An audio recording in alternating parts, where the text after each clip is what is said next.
So let's now look torque acting on a magnet in a uniform magnetic field. So we know that when a magnet is kept in a magnetic field, let's say we have a magnet over here, let this be the north and the south pole of the magnet, right? And it is kept in a uniform magnetic field.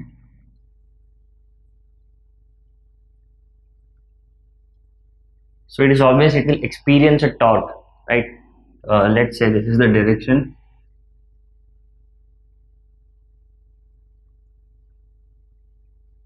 This is its magnetic moment. This is magnetic field. So in this case, we'll experience a torque downwards. Let's say this is its center. It will move like this, right? We also know torque is product of magnetic moment and magnetic induction, right? So this is a cross product. This can also be written as mb sine theta, right? For this case, this particular case, so if I draw this separately, it can be seen that the angle between magnetic moment and induction is theta, right? Since this angle is theta, the angle between magnetic field, uniform magnetic field from outside, and this is theta. So it is very obvious this angle will also be theta, right? So torque will be in this direction. Let's say this is point O. Right? We already have learned this previously, right? So I won't go in detail. But one more thing which we can say, that at this point the magnet will perform a rotational motion. Due to the torque, it will rotate, right? And we know that whenever there is a displacement due to some force, we can say that is work done. Work is equal to force into displacement. For this case, instead of force, we know that work is equal to force into displacement x. For this case, since it is rotational motion, we'll be having torque and theta, that is angular displacement. So we can say that work is done. And also in previous chapter we have learned that in this case, when the torque will take place and the magnet will rotate, this work done will be stored in form of electrostatic potential energy, right? So we'll be representing this potential energy by U, right? For this case, we can say that this total potential energy, let's put the limit. If we consider a small angular displacement d theta, what we'll need to do, we'll need to integrate it. And what will be the limit? Let's say theta is 0. From 0 to theta, theta can be anything. For this case, this is theta. If it will move like this, theta will change. As it will rotate, theta will keep on changing, right? So we'll be putting limit 0 to theta, and so work is torque into theta. So far so good. One more thing, we'll be replacing torque. What will be replacing torque by? We'll be replacing torque by the formula which we used here, mb sine theta. So let's put that also. So I have replaced this value of torque in this equation. So what we'll be getting is potential energy, or we can say magnetic potential energy for this case. So I'm representing this U with small m. So this is the form which we get, and after integrating, this can be written as magnetic potential energy is equal to, so this will be minus mb cos theta, right? So we have a form of magnetic potential energy. The value of this form will change as per the value of theta, क्योंकि हमको पता है theta continuously very कर सकता है. अगर ये theta जहाँ पे भी रहेगा, अगर उसको हम कंटिन्यूस घुमाना तो इसका थीटा चेंज होता रहेगा. इस पॉइंट पे अलग होगा, इस पॉइंट पे अलग होगा, इस पॉइंट पे अलग होगा, तो इसका फॉर्म चेंज होगा. तो हम क्या करते हैं, 3 केसेस देखते हैं. You will see 3 cases in which we will substitute different value of theta. So let's have this 3 cases.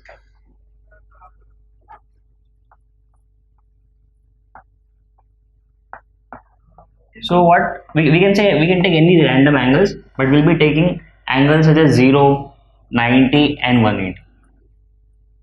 For every theta value will be different. So let's take 3 cases. Case 1 In case 1 we will consider that theta is 0 degree, right? In case 2 we will take theta as 90 degree, while in the third case we'll be taking theta as 180 degree or pi if we take in radians. Fine. So we'll be using this equation, um potential energy for magnet is equal to minus mb cos theta. So if we substitute theta by 0, so we'll be getting cos 0. Cos 0 is 1, which means this will become is equal to minus mb, while the value of cos theta will become 1, which means for this case we'll be getting is equal to minus mb for first case when we take theta is equal to 0 degree. Fine. Similarly, if in second case we consider theta as 90 degree, again using the same form, potential energy is equal to minus magnetic moment into magnetic induction cos theta. But for this case theta will be taken as 90 degree, and as we know cos 90 is 0, which means for this case the value of cos theta will become 0, and if this becomes 0 the whole term itself becomes 0. So for this case we will get potential energy, magnetic potential energy is equal to 0 when theta is taken 90 degree. And last one is also very obvious. If we simply replace theta by 180 degree, for this case is equal to minus mb cos theta. So we'll be replacing in this case theta by 180 degree, and we know what will be the result. इस case में 1 आया था, इस case में -1 आएगा, which means minus minus आपका cancel हो जाएगा और आपको मिलेगा plus mb. So for this third case value will be mb, that is magnetic moment into magnetic induction. These are 3 different cases. So based on these 3 cases we can plot a graph which will give me how this potential energy change with theta.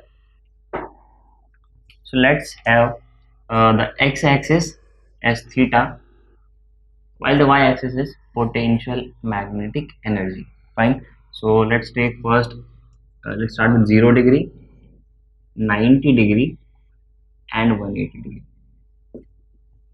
Okay, so for this case at this point it can be the least minus mb, and maximum it can be plus mb, as we seen earlier in these 3 cases, right? This is the maximum possible value while this is the minimum possible value. So at all the other angles the value will be between both this. So if we start at 0 degree, let's say the angle between magnetic induction and magnet, the external magnetic field in magnet is 0 degree, for that case it will be minus mb. So we'll be starting at this point, and as we change the angle, as we keep on increasing the angle from 0 to 90 degree, at 90 degree potential energy will be exactly 0. So the graph should proceed something like this, starting from the negative extreme to 0 at 90 degree, and as we proceed to 180 degree it will be maximum, and this value of this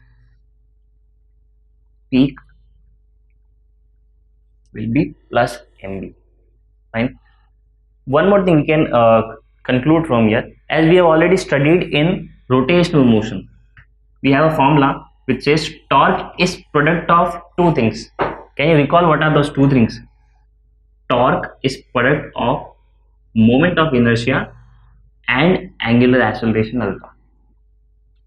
So since the magnet will be also rotating, we can apply this form, that is moment of inertia of that particular magnet and its angular acceleration. So product of both this will be the torque. And as we have seen in diagram, which I erased, diagram रब कर दिया मैंने, but हमको clear दिख रहा था उसमें कि मेरा magnet जो था वो rotate कर रहा था clockwise में. चाहिए तो यहाँ छोटा diagram बना देता हूँ, something like this.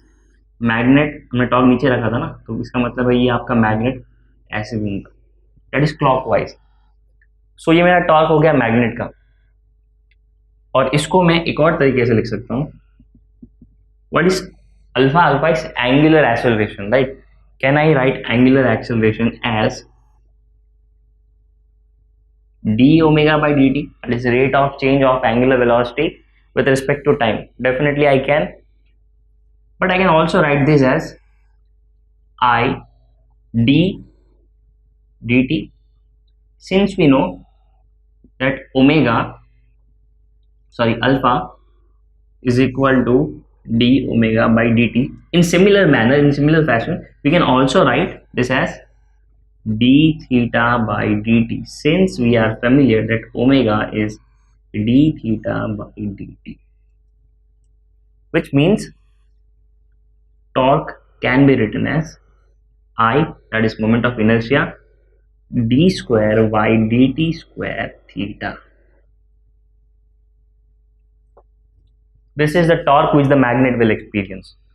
But if we try to rotate the magnet in the opposite direction, for example, for this case, the magnet is rotating clockwise direction, right? But if I try to rotate it in opposite direction, one restoring torque will act on it.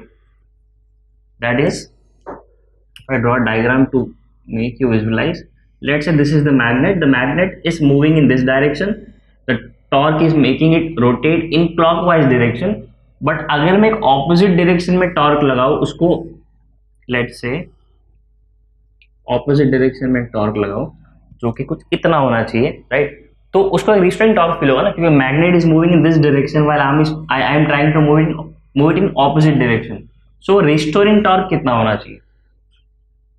restoring torque कितना होगा जो magnet को feel होगा, जो हमने थोड़ी देर पहले देखा, that will be mb sin theta.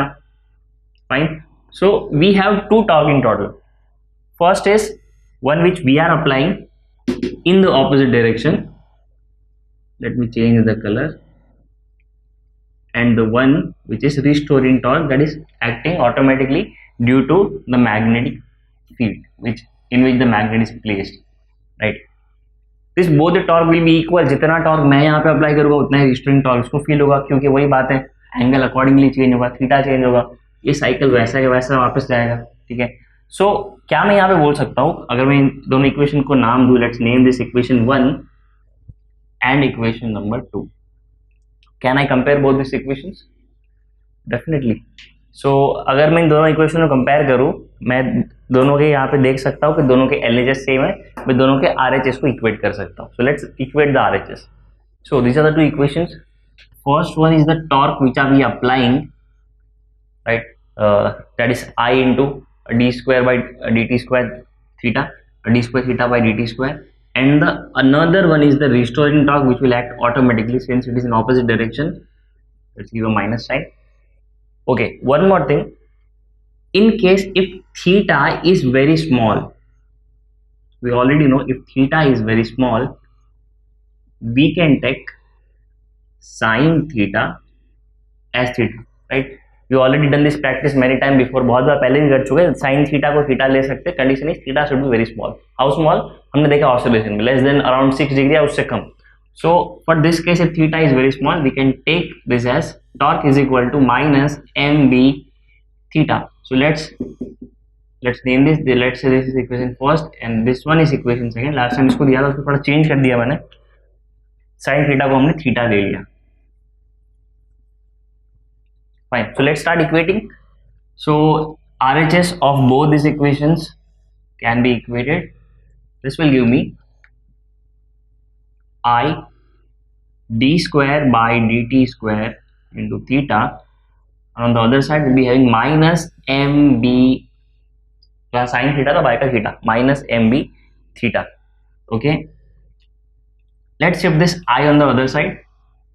So we'll be getting d square theta upon dt square is equal to minus mb upon I. Okay, so we are up to this form. Before proceeding further, we'll be comparing this form with some equation in oscillation. Can you recall any equation which looks similar to this form? Let me help you. d square by dt square into theta is equal to minus mb by I. Let me separate this term with theta. This might help you.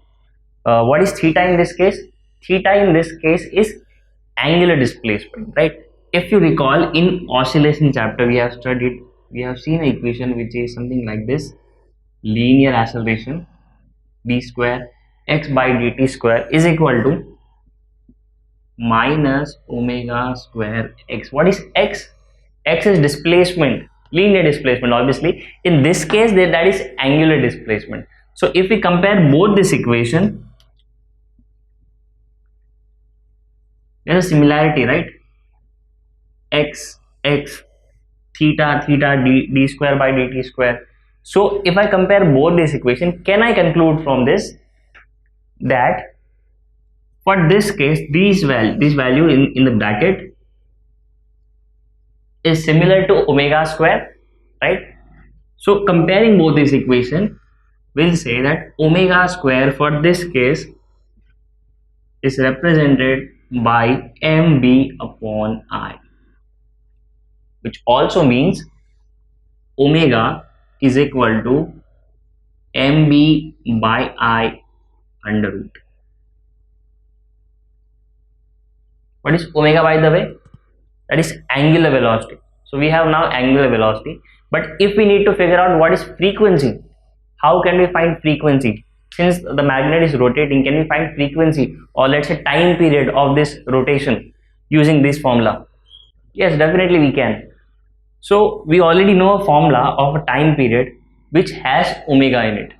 So we'll be using that. Once we get time period, we'll automatically get frequency, right? Since relation between time period and frequency is both are inversely proportional to each other. As time period is inversely proportional to frequency, while frequency is inversely proportional to time period. So I'll be using time period formula.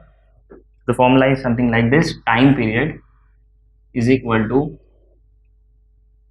2 pi by omega. Now since we have omega, all I need to do is substitute this value of omega, and we'll be getting time period for my magnet which is rotating. So time period is equal to 2 pi by omega. So what is the value of omega? Value of omega is under root mbi. So this is the time period, and if we just bring this term up, we'll be getting under root I by mb. So this is the time period for my magnet.